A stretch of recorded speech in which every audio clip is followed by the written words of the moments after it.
आशिक बनाया रखा हुआ तेरे होठों का सपना अभी है वहीं। रात का नशा अभी आँख से गया नहीं रात का। আজ তেরা তার চাচাদের বাড়িতে যাবে, কারণ তাদের ছেলে পড়ালেখা করে বাড়িতে ফিরছে। সে পড়াশোনার জন্য লন্ডনে গিয়েছিল। তেরা গ্রামে থাকে, তাদের গ্রামে অনেক জমি জমা আছে। আর তের চাচারা মানে আরেমরা তারা শহরে থাকে, তাদের বড় বিজনেস আছে।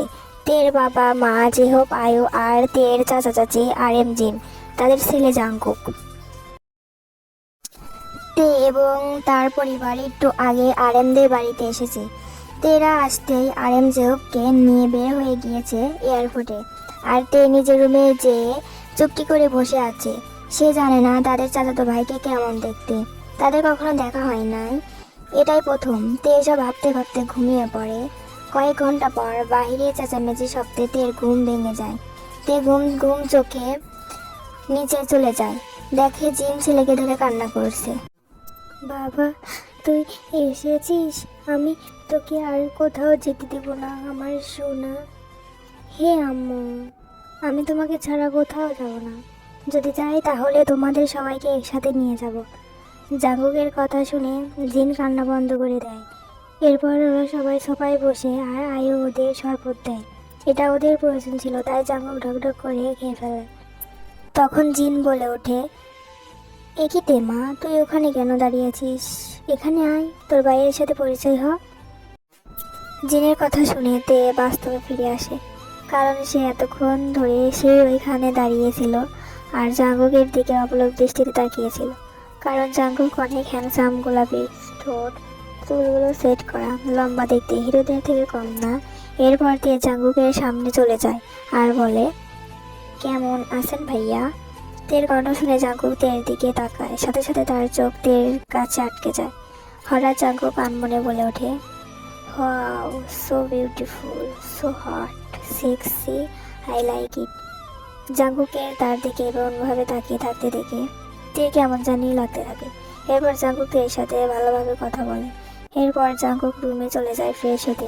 জাঙ্কুক রুমে বসে ভাবতেছে, তে এত বড় হয়ে গেছে আর এত সুন্দর। এসব ভাবতে ভাবতে জাঙ্কুক আনমনে বলে ওঠে, আমার তো তোকেই চাই, তে খুব করে চাই, তুই শুধু আমার। জাঙ্কুকের কথার মাঝখানে নিচ থেকে জিনের ডাক আসে খাবার খাওয়ার জন্য। জাঙ্কুক নিচে চলে আসে খাবার খেতে। এরপর টেবিলে বসে পড়ে। তে জাঙ্কুকের সামনে বসেছিল, তার জন্য জাঙ্কুক তের পায়ে সুরসুরি দিতে থাকে। এটা অনুভব হতেই তের চোখ বড় বড় করে ফেলে, জাঙ্কুকের দিকে তাকায় আর দেখে জাঙ্কুক মিটি মিটি করে হাসছে। তখন তে মনে মনে বলতে থাকে, আল্লাহ, এই আমার সাথে এমন করছে কেন? আল্লাহ জানে কি হচ্ছে। তে এসব ভাবছে আর আল্লাহ আল্লাহ করছে। এইভাবে আরো বেশ কিছুদিন কেটে যায়। তেরা এখন এইখানে থাকে। একদিন তে রুমে ড্রেস চেঞ্জ করতেছে। তে রুমে লক করতে ভুলে গেছে। হঠাৎ জাঙ্কুক রুমে প্রবেশ করে। জাঙ্কুক তেকে দেখে নড়তে ভুলে গেছে। জাঙ্কুক ধীরে ধীরে তের কাছে যায়, তের পিঠে হাত বোলাতে থাকে। তে কিছু বুঝে ওঠার আগে জাঙ্কুক তেকে জড়িয়ে ধরে, গলায় ঘাড়ে কিস করতে থাকে। ভাইয়া কি করছো, ছাড়ো বলছি। এটা বলে জাঙ্কুককে ধাক্কা দেয়। জাঙ্কুক সরে না, তেকে সামনে দিক করে কিস করতে থাকে। ননেরা যান, আমার সময় হচ্ছে তো, সো সুইট, ইচ্ছে করছে কামড়ে খেয়ে ফেলি। জাঙ্কুককে ঠোঁট এমনভাবে চুষছে যেন এটা কোনো ঠোঁট না। এটা পরে জাঙ্কুক থেকে টের ঠোঁট ছেড়ে দেয়। আপনি এমন করলেন কেন? কারণ আমি তোমাকে ভালোবাসি, এটা বলে জাঙ্কুক রুম থেকে চলে যায়। এভাবে কয়েক মাস কেটে গেছে।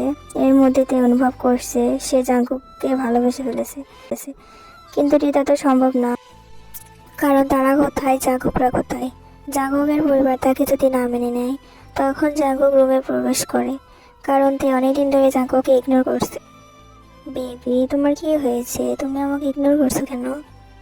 জাঙ্কুক, প্লিজ তুমি এখান থেকে চলে যাও, আমাদের ভালোবাসা কখনোই পূর্ণতা পাবে না, প্লিজ জাস্ট শাট আপ তে। আমি তোমাকে ভালোবাসি, আমি আর কিছু জানি না, আমি তোমাকে চাই, শুধু তোমাকে। এটা বলে জাঙ্কুকের ঠোঁটে ডুবিয়ে দেয়। এবং কিস করতে থাকে। কিছুক্ষণ পর জাঙ্কুক চলে যায়। এভাবে আরও 1 মাস কেটে যায়। এই 1 মাস তের বাবা মা এবং জাঙ্কুকের বাবা মা খেয়াল করছে, তাই তারা ঠিক করছে ওদের বিয়ে দেবে। এই কথা জাঙ্কুককে বলে। জাঙ্কুক তো অনেক খুশি, কিন্তু এই কথা তেকে বলে না। আমরা তোর বিয়ে ঠিক করেছি, আশা করি এতে তোর কোনো আপত্তি নেই। তে তার মায়ের মুখ থেকে এই কথা শুনে প্রথমে অবাক করে মনে মনে ভাবে জাঙ্কুককে ভোলার জন্য তাকে বিয়ে করতে হবে। এরপর তে রাজি হয়ে যায়। এভাবে আরও কিছুদিন কেটে যায়। আজকে তের বিয়ে। তে বসে আছে, তখন কাজের ছেলেকে বলে কবুল বলতে। জাঙ্কুক আপনি কবুল বলে। কাজের মুখে জাঙ্কুকের নাম শুনে অবাক, তখন আরেম সবটা খুলে বলে। এরপর ওদের ভালোভাবে বিয়েটা হয়ে যায়। তেদের কাজিনরা থেকে জাঙ্কুকের রুমে দিয়ে যায়, আর তে বিছানায় বসে বসে ভাবতে থাকে, আল্লাহ, বিয়ে তো হয়ে গেল, না জানি এখন কি হয়।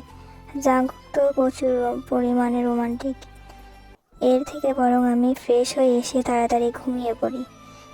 তে যে কথা সেই কাজ।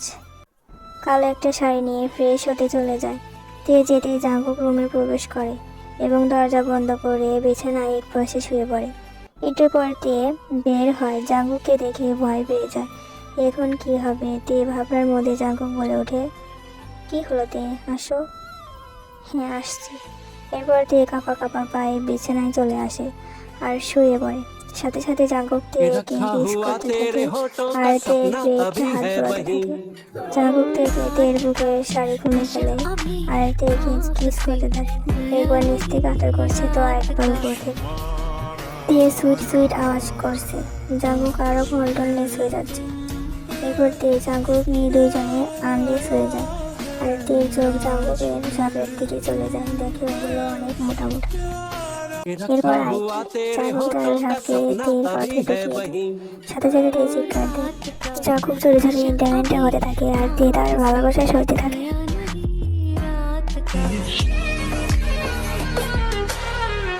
आशिक बनाया algo pendiente. Tú me debes algo y lo sabes. Conmigo ella se quiere.